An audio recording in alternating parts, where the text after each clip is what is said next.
સમગ્ર દેશની અંદરના 12 રાજ્યો અને તેમાં પણ ગુજરાતમાં મતદાર ચકાસણી માટે એટલે કે સળની કામગીરી ચાલે છે. BLO તરીકેની જવાબદારી આ માટેની જે સોંપવામાં આવી એમાં 90% શિક્ષકોને કામગીરી સોંપવામાં આવી છે. આ કામગીરી ઘણી જટિલ અને અપૂરતી માહિતી સાથે હોવાથી અને ટૂંકા સમયના કારણે રાજ્યના શિક્ષકો પારાવાર મુશ્કેલીનો અનુભવ કરી રહ્યા છે, માનસિક ત્રાસ અનુભવી રહ્યા છે અને એના કારણે સ્થાનિક કક્ષાએ અનેક જગ્યાએ સંઘર્ષના પણ પ્રશ્નો બની રહ્યા છે.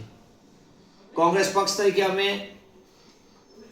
ઇલેક્શન કમિશનમાં રજૂઆત કરી છે વિસ્તૃત મુદ્દા સાથે, અને તેમાં પૂરતી માહિતી આપવામાં આવે, તાલીમ આપવામાં આવે. 2002ની યાદીનો જે બેઝલાઇન લેવામાં આવ્યો એ ખૂલતી નથી સાહેબ. અનેક પ્રકારે સૂચનામાં વિસંગતતા જોવા મળે છે. અને બીજી બાજુ ઇલેક્શન કમિશન પોતે જો એની નીતિ સ્પષ્ટ હોય અને નિયત પણ સારી હોય ડુપ્લિકેટ વોટરો શોધવાની અને પારદર્શક વ્યવસ્થા અને મતદાર યાદી બનાવવાની, તો કેમ સોફ્ટવેરનો ઉપયોગ નથી કરતા? સોફ્ટવેરમાં તો તૈયાર વ્યવસ્થા છે આખી, એના આધારે તમે ડુપ્લિકેટ મતદારો શોધી શકો છો.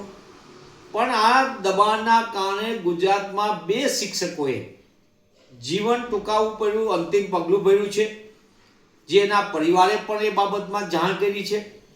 સતત માનસિક રીતે કામના ભારણના લીધે શિક્ષક સમુદાય ઉપર ભારે આક્રોશ અને તણાવની સ્થિતિ છે. રાષ્ટ્રીય કામગીરી છે, સન્માન સાથે બધા કરે અને કરવી જોઈએ, પણ એક તરફ શિક્ષકોને પૂરતી માહિતી નથી, બીજી બાજુ 40,000 કરતાં વધુ શિક્ષકોની લાંબા સમયથી ઘટ છે. એટલે ગુજરાતની શૈક્ષણિક વ્યવસ્થા તેમ પણ કેન્દ્ર સરકારના અહેવાલ મુજબ નિમ્ન કક્ષા પર છે. અને ફરી આ રીતે જ્યારે ધોરણ 10-12ની પરીક્ષા સામે હોય તેવા સમયે વર્ગખંડની અંદર શિક્ષક જ ઉપલબ્ધ ન હોય, મને એમ લાગે છે આ ઘણી ગંભીર અને ચિંતાનો વિષય છે. ત્યારે હું આપના માધ્યમથી માંગ કરું છું કે શિક્ષક સમુદાયને અતિ ભારના કારણે એર કન્ડિશન ઓફિસમાં આવતા આડેધડ સૂચનાઓના કારણે, ખાસ કરીને મૌખિક સૂચનાઓના કારણે શિક્ષક સમુદાય ભારે ત્રાસ અનુભવી રહ્યા છે, તાણ અનુભવી રહ્યા છે. અને 2 શિક્ષકોએ અંતિમ પગલું ભર્યું હોય તે ચિંતાનો વિષય છે આપણા માટે.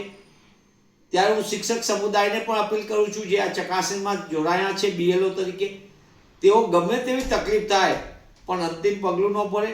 અને બીજી બાજુ હું ઇલેક્શન કમિશનને વિનંતી કરું છું કે તમે સમય મર્યાદા વધારો, નેટની કનેક્ટિવિટી પૂરતી આપો અને વ્યવસ્થા પૂરતી આપો, તો આ રાષ્ટ્રીય કામગીરી સુચારુ ને સારી થશે. ઇલેક્શન કમિશન પોતાની જવાબદારી સમજીને ડિજિટલ ફોર્મેટમાં પોતે સોફ્ટવેરથી સંપૂર્ણ યાદીની ચકાસણી કરે તો ડુપ્લિકેટ મતદારોને આપણે અલગ તારવી શકશું અને એના કારણે સરળ અને સચોટ પારદર્શક મતદાર યાદી બનશે, તો એ રાષ્ટ્ર નિર્માણ માટે ઉપયોગી થશે.